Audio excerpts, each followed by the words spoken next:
This workshop is organized by ACA Foundation.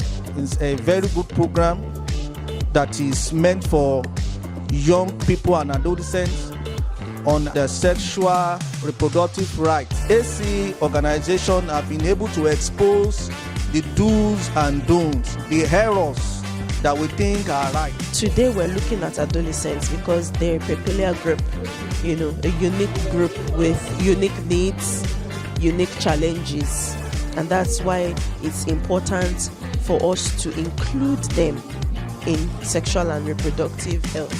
A clear view of what your issues are, you are able to address your problem effectively. So why is this issue important and urgent? Think about it. What is the SRHR issue that you want to address? You also ask yourself, what is the outcome? It has been an impactful time, and the modules are resourceful.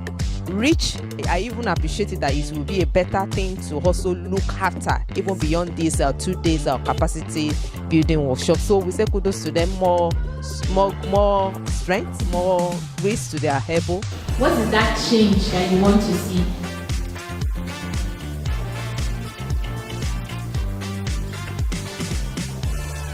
Once the parents are on board, it is easier for the adolescents to actually get the right information. In the space of working to see that our adolescents also have a good life, we say thank you to ACE for putting this together. So I want to say thank you to ACE organization for this privilege of enlightening us and the public, because I believe what I've learned today, I'm going to reciprocate it out there and people be more enlightened.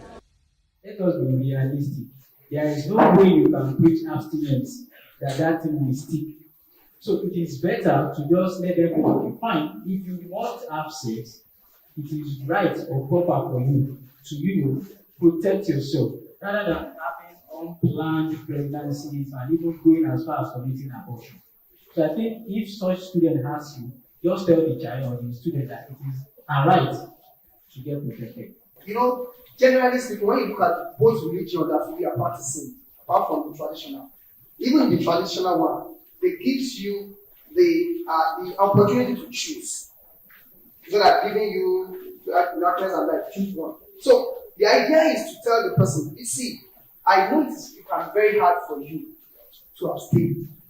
But in the event that it happens, because I don't want to lose, at the end of the day, it is the person that is alive that you are going to say, let's do this, or the person that is not yet infected.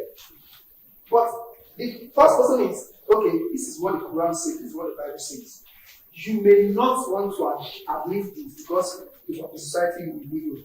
But as far as being a development worker or being a medical doctor is all about, I don't want to lose you. So if during the course of your voyage, you find yourself in this, please, this is condom. So you are going to be the one to choose after all. But try to be plain safe, say, don't have sex. That's the reality. The greatest of all church members and Salasi members, you will find them where you are not supposed to find them. So why not tell them what you are supposed to tell them, so that at the end of the day you don't lose them? Because we see people who say because of what pastor or what we have to say, they go and have abortion and they die. I have a family friend like that who died just because choir and making mass of the pastor and he died. But what if the person that sings somebody say, "Poverty and you look at poverty in sex"? This is condom. Now, our schools are getting into the, the trend of prom. So by the time prom comes around, they know the boy that will come and get the girl, right? It's something we can pursue. From this angle, a guy who knows that the girl's family knows him, and he's the one seen around her and everything, there's a likelihood, a higher likelihood that he will comport himself. Yes. Now, on the part of the parents, some men, they will tackle the guy. They can ask questions like, have you touched my daughter? Have you started touching her? When you know, so it makes, to me, I feel it makes them more accountable. Yeah. in a way. But it all boils down to how we handle these things. It all boils down to it. You wouldn't want to mess up. You wouldn't, because one way or the other, you might lie, but once you know the people you are dealing with and the consequences and all, then you are more likely to fall in line the right way. And other things can come into play. You sit both of them down. Whenever the boy comes to the girl or the girl goes to the boy, you discuss with them various things. Now, who gives guidance and advice when people are dating? How many parents will say, come and sit down, the two of you? Are there conflicts between you? Are there things you're going through? Is there anything you want to ask? Is there anything you want to clarify? How many people or parents do that? Just sit with them and randomly discuss with them. But no, that we just don't want to hear it. Or how do you expect the girl to marry? How do you expect the guy to marry? Now, when you've been behaving as if it's a taboo, it's an area that should not be ventured into all the while, and then suddenly you are saying, where is your boyfriend?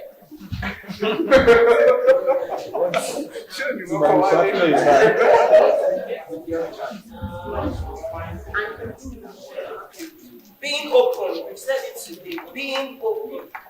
Now, to buttress her question, the question that was raised, we should be very careful. In many places, or let me say, situations, people say they are doing counseling, but they're not counseling though. They are advising, and they are projecting their own wishes and perceptions onto the person that's come for counseling. When you counsel, most of what you should do is questioning, prompting. You don't give the person what to do. In this our settings, we get away with a lot of things. In another climb or settings, once you know that if you advise or give the solution to a problem, if that solution does not work out well, they will come back to you to carry you. Legal sanctions and all. Because the person can accuse you. You are the one who told me to do it like this. That's why we don't tell them what to do. You only discuss and ask so many questions that at the end of the day, the person gets various alternatives, has a clear scenario of the various actions he or she can take and the consequences of those actions. Somebody comes to me and says, let's use our example. Okay, I might want to have sex. I now know that I can use contraceptives. I will not tell you, yes, go and use contraceptives.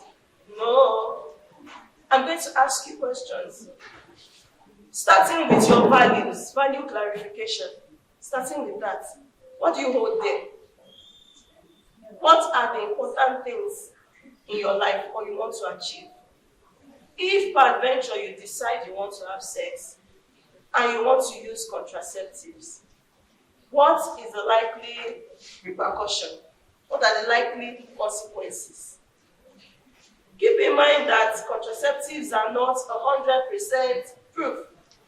Are you ready for the consequences of whatever happens?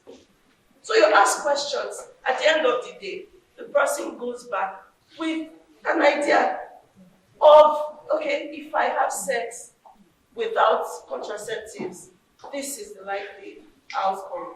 If I have sex, that was without having, with contraceptives, without contraceptives, what are the likely outcomes? If I don't have sex at all, what is the likely outcome? All the alternatives are there. They're clearly spelled out for the person. And then the person can now make informed decision. That's where the informed decision comes from and comes into play. And let's not forget, we can also encourage family counseling sessions or group sessions and stuff like that with the consent of the concerned party, of course. So that's how it goes.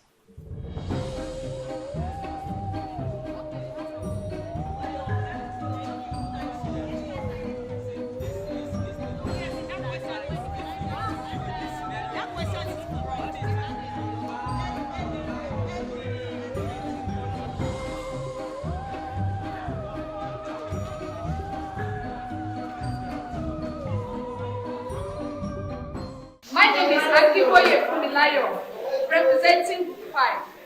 This is a question given to my group. What misconceptions do you consider as being most important to be addressed in Osogbo? I repeat the question. What misconceptions do you consider as being most important to be addressed in Osogbo? In Osogbo here, there are some things that people have a kind of misconception about, which has to be addressed. And we picked a point about the usage of contraceptives. A perception of people about the usage of contraceptives, they believe that once you make use of contraceptive, there will be they believe that early usage of contraceptive pills will lead to future barrenness. You know, they believe that once we introduce adolescents and young ones to the pills, automatically release them to barrenness in future. Then number 2, use of condom reduces sexual pleasure. They believe that if you make use of condom, a kind of pleasure you are going to derive in the course of having sexual intercourse will not be amount to when you have a kind of pleasure. Another one, female genital mutilation. They believe that it reduces promiscuity. So they believe that once you are not being, you did not carry out a kind of female genital mutilation, automatically you will be promiscuous, you will be wayward. So if you are moved from one man to another, you will not be sexually okay. One, our question is, how can we make SRHR services more youth-friendly? Number 1, issues of confidentiality must be well treated. That is, when you want to make such services youth-friendly, you must be careful about your mouth. Of course, we pose the question to ourselves that as somebody who is offering youth this kind of services, somebody comes to you for HIV test, okay, and at the end of the day, you find out that that person is a fiance or a boyfriend to your family member, and the person tested positive.